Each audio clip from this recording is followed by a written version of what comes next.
एक नामर्द पति अपनी पत्नी से बच्चा पैदा करने के लिए अपने छोटे भाई का सहारा लेता है और 3 साल के अंतराल में एक एक करके 3 बच्चे पैदा हो जाते हैं। उसके बाद फिर होता है मौत का खूनी खेल और एक व्यक्ति की हो जाती है मौत। आइए दोस्तों जानते हैं पूरा मामला क्या था, किस तरह से एक व्यक्ति की मौत हो जाती है। नमस्कार, जय हिंद। आप देख रहे हैं एपीएच न्यूज़ राहुल रावत के साथ। तो दोस्तों आज की जो मैं हकीकत की कहानी आपको बताने जा रहा हूं, उत्तर प्रदेश में एक जिला पड़ता है मथुरा और ये मथुरा जनपद की ही कहानी होती है। यहां पर सुबह सुबह करीब 8 बजे का टाइम होता है और एक घर से पुलिस को कॉल आती है और पुलिस को यही कहा जाता है कि साहब हमारे घर में हमारे भाई को कुछ लुटेरे मारकर चले गए।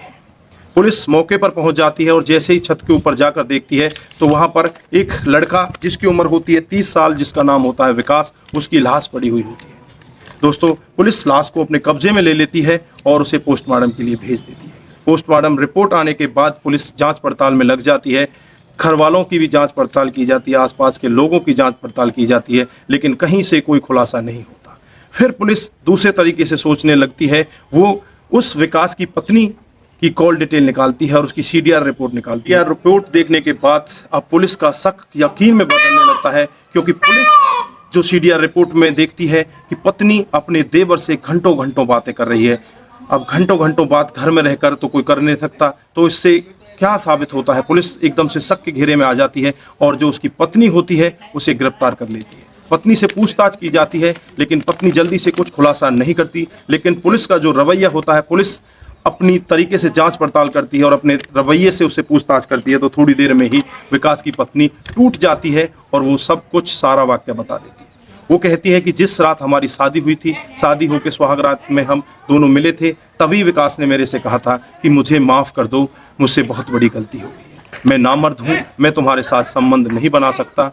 अगर तुम चाहो तो तुम अपने बॉयफ्रेंड या किसी से भी संबंध बना सकती हो, मुझे इससे कोई ऐतराज़ नहीं है। शादी के कुछ दिन जैसे ही बीतते हैं, हमारे घर में हंसी खुशी होती है। ना तो मैं किसी को बताती हूँ और ना ही विकास किसी को बताता है। दोनों का ऐसे ही काम चलता रहता है। लेकिन घर वाले कुछ दिन के बाद ही ये पूछने लगते हैं कि अब कब बच्चा दोगे, हमारे घर में कब खुशी आएगी। ये सब सुनकर विकास फिर चिंतित हो जाता है और वो एक बड़ा फैसला लेता है। वो अपने छोटे भाई जिसकी उम्र 24 साल होती है उसके पास जाता है और उससे कहता है कि तुम मेरी पत्नी के साथ में संबंध बनाओ और एक बच्चा पैदा करो। उसके बाद वो दोनों को एक कमरे में छोड़ देता है और फिर वो दोनों लगातार संबंध बनाते हैं और ये चलते चलते 3 साल गुजर जाते हैं। लेकिन उन दोनों के अलावा किसी और को इस बात का कानो कान खबर नहीं होता।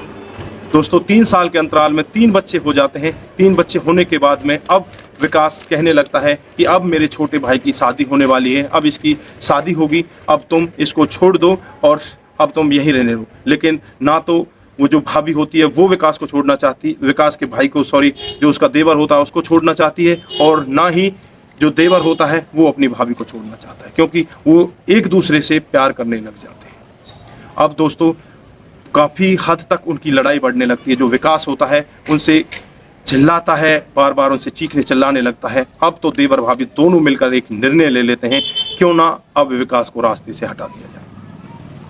दोस्तों एक दिन का वाकया होता है, शाम को उसे ऊपर छत पर बुलाया जाता है और छत पर बुलाकर जो विकास का छोटा भाई होता है उसके हाथ में कुल्हाड़ी होती है और जो विकास की पत्नी होती है वो विकास के हाथों को पकड़ लेती है और विकास का जो छोटा भाई होता है उसकी गर्दन पर ताबड़तोड़ कुल्हाड़ी से वार कर देता है। वहीं पर लहूलुहान हो जाता है और तड़प तड़प कर वहीं पर विकास की मौत हो जाती है। अगली सुबह जब पुलिस को फ़ोन किया जाता है और पुलिस को यही बताया जाता है कि हमारे यहाँ पर कुछ लुटेरे आए हैं, वो हमारे भाई को मारकर चले गए। तो दोस्तों यहाँ पर आपने देखा किस तरह से एक भाई पहले तो अपने छोटे भाई को अपनी पत्नी के साथ संबंध बनाने के लिए राजी करता है, लेकिन जब वो संबंध 2-3 साल चल जाते हैं उसके बाद फिर उसे मना करता है कि अब तुम इससे संबंध मत बनाओ, अब तुम अपनी शादी कराओ। तो दोस्तों यहाँ पर आप लोगों ने देखा किस तरह का एक अपराध हुआ है। इसके बारे में आप क्या कहना चाहेंगे? इस विकास अगर पहले ही मना कर देता तो इतना बड़ा क्राइम नहीं होता, ना ये इतनी सारी जिंदगी खराब होती। एक तो विकास की पत्नी की वो जीवन खराब हो गया, दूसरा उसके भाई का जीवन खराब हो गया, और तीसरा विकास आज इस दुनिया में नहीं है। तो दोस्तों यहाँ पर आप किसकी ज़्यादा कमी देखते हैं, किसकी ज़्यादा गलती है? यहाँ पर विकास की खुद की ज़्यादा गलती है, या विकास की पत्नी की ज़्यादा गलती है, या उसके छोटे भाई जिसने उसकी अपने बड़े भाई की बात मानी थी उसकी ज़्यादा कमी है? दोस्तों आप क्या कहना चाहते हैं? जो भी आपकी राय है कमेंट बॉक्स में ज़रूर दीजिएगा। दोस्तों, इस कहानी को सुनाने का हमारा उद्देश्य किसी को बरगलाना, किसी को बहकाना या किसी पर भी किसी प्रकार का कोई दबाव बनाना नहीं है। हमारा उद्देश्य बस यही है कि आप लोग जागरूक हों और ऐसे कृत्य, ऐसे क्राइम के बारे में जानें जो हमारे समाज में डे बाय डे बढ़ते जा रहे हैं। एक परिवार में ऐसा हो जाता है, उसके बाद में फिर जो घटना घटती हैं वो बहुत ही बड़ी एक विकराल रूप ले लेती हैं।